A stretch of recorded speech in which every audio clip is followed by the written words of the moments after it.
ராஜாங்கு குஷி ஆனந்த் இங்க இருக்கிறவங்க யாரும் பார்த்திருக்க வாய்ப்பு இல்லை. ராஜாங்க நீ பார்த்திருக்கியா? அவர் பாண்டிச்சேரிக்காரு, நீங்க எல்லாம் பார்த்தது இல்லை.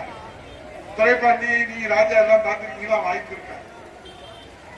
அவர் சொன்னார், நம்ம சொல்லுவோம்ல, நம்பிக்கை கெடுவதில்லை. இது நாட்டு வரை தீர்ப்பு. புரட்சி தலைவர் எம்ஜிஆர், புரட்சி தலைவர் அம்மா, புரட்சி தலைவர் எடப்பாடியாரை நம்பியவர்கள் கெட்டு போனதில்லை. நம்பாமல் கெட்டு போனவர்கள் யாராவது இருப்பாங்க அப்படின்னு நம்ம சொல்லுவோம். நம்ம உயிரினும் மேலான தலைவர்கள். குஷி ஆனந்த் ஒரு விழாவில் சொல்றார், முதல்வர் விஜய் அவர்களை அள்ளிக்கிட்டு வந்தது அள்ளிக்கிட்டு போவோம், அதான் எங்க வேலை. அவரை நம்பினவங்க இந்த தமிழ்நாட்டில் வாழ்ந்ததா சரித்திரமே இல்லை, கெட்டு போனதா சரித்திரம். என்னடா சொல்ல வர்றதே? பைத்தியக்காரிகளா அமைச்சரா வச்சுக்கிட்டு இந்த நாட்டில் நாங்க என்ன செய்யணும்? அந்த அமைச்சரவையில உட்கார்ந்துருக்கிற ஒவ்வொருத்தரும் பேசுற பேச்சு தாங்க முடியல. டெய்லி நெஞ்சு வலிக்கு மாத்திரை கையில வச்சுக்கிட்டு தான் தமிழ்நாட்டில் நடமாட வேண்டியதா இருக்கு. லஞ்ச ஒழிப்புத்துறையில அருண் IPS வரை போட்டாங்க. போட்டு 2 மாசம் கூட ஆகல. ஏன் அருண் IPS 2 மாசத்துல மாத்தி மகேஸ்வரி IPS ஒரு அம்மாவை போட்டுக்கிறாங்க?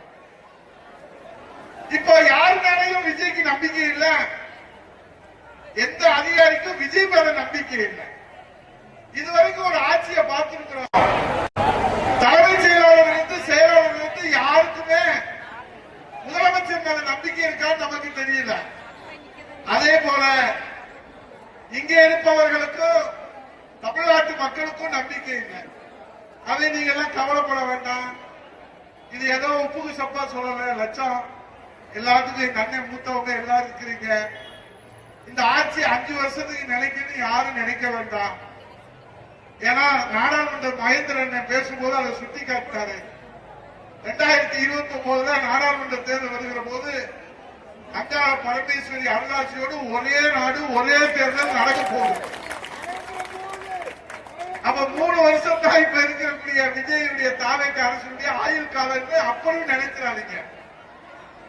இப்ப முட்டு கொடுத்துக்கிட்டு இருக்கிறாங்களே பொது உடைமை இயக்கம், அதே போல நம்முடைய திமுகவுடைய தோழமையில் இருந்தவுடைய இயக்கம் எல்லாம் எப்ப வேணாலும் முட்டை எடுத்துட்டாங்கன்னு வச்சுக்கோங்க. உங்களுக்கு தெரியும், இந்த சென்ட்ரிங் போட்டிருக்கிற போது முட்டு வச்சிருப்பாங்க. ஏதாவது முட்டை தட்டி விட்டுச்சுன்னு வச்சுக்கோங்க, சென்ட்ரிங் செட் ஆகாம கீழே விழுந்துடும். அதுபோல இந்த தாவேக அரசு நமக்கு செட் ஆகல, முட்டை தள்ளிட்டா அந்த மூதேவி ஆட்சி கீழே விழுந்துடும். அது எப்ப நமக்கு தெரியாத ஆண்டவனுக்கு தான் தெரியும்.